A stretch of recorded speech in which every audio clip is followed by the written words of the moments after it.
Hi, I'm Dr. Cheryl Dunn. I'm here to demonstrate an introductory financial accounting problem about purchases and cost of goods sold. Take a look at the problem.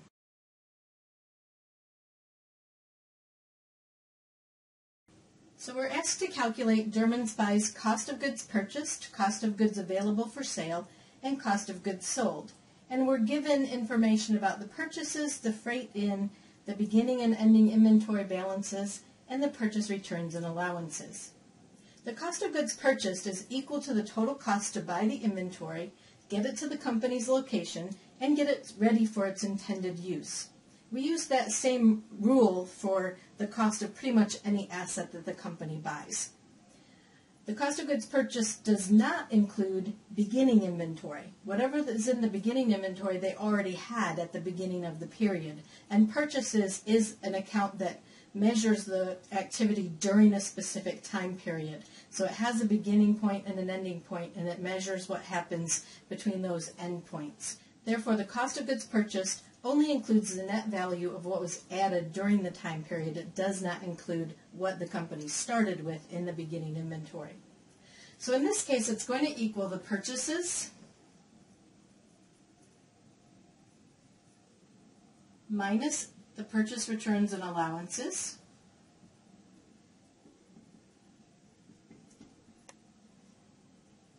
That purchase returns and allowances account is what we call a contra purchases account. It goes against the purchases. So if we fill in the purchase amount was given to us as $95,000. And then the purchase returns and allowances were given to us as $4,700.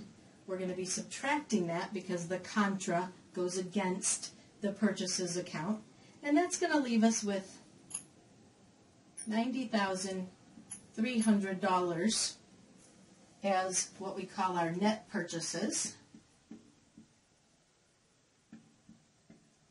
We're then going to add on this account called freight in.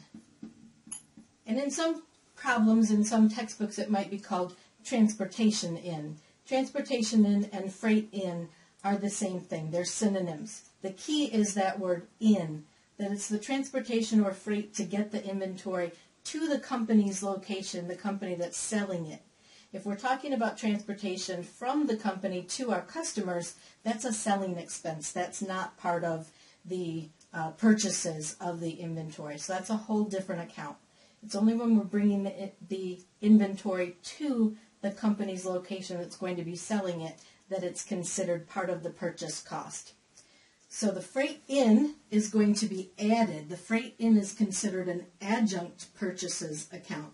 An adjunct account adds to the value of whatever account it's related to. So freight in adds to the cost of purchases.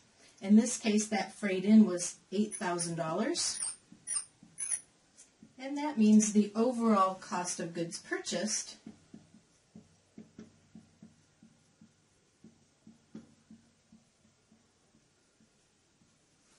is $98,300.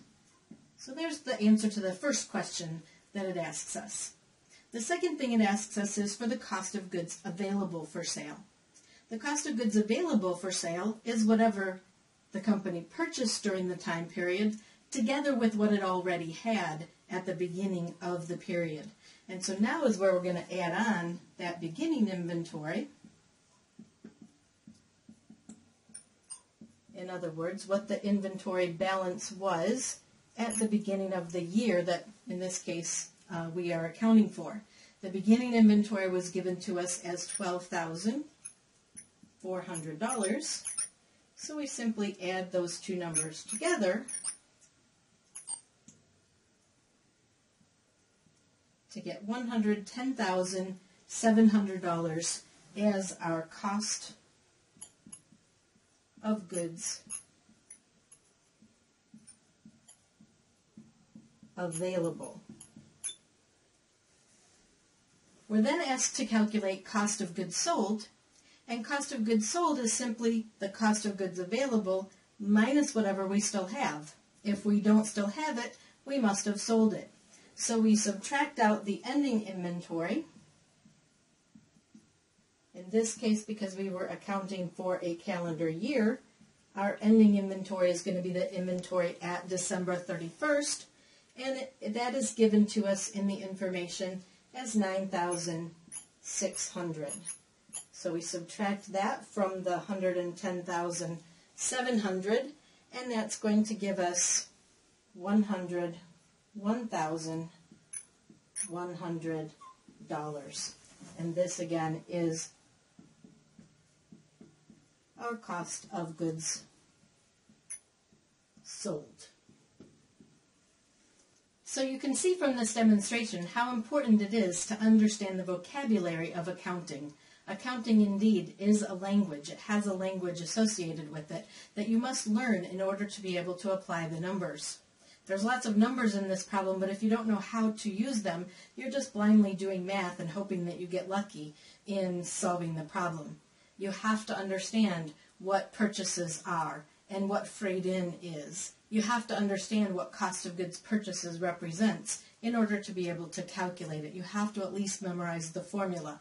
But the formula is a lot easier to memorize if you know what the vocabulary is. Similarly, the cost of goods available. If you know what it is, you don't just have to memorize the fact that it's cost of goods purchased plus beginning inventory. If you don't understand what it is, then you have to memorize that formula. But if you understand what it is, it's all the merchandise that we had available to sell, then by definition it just makes sense that it equals what you started with plus what you added during the period. And same thing with the cost of goods sold. If you think it out, logic it out by knowing what these terms mean, you can go, oh, I know the cost of goods available is everything I had available, what I started with plus what I added. Well, then if I have it left, I must not have sold it. If I don't have it left, I must have sold it. And so the formulas are much easier to memorize if you know the vocabulary that's involved. Thank you for viewing this demonstration. I hope you found it helpful.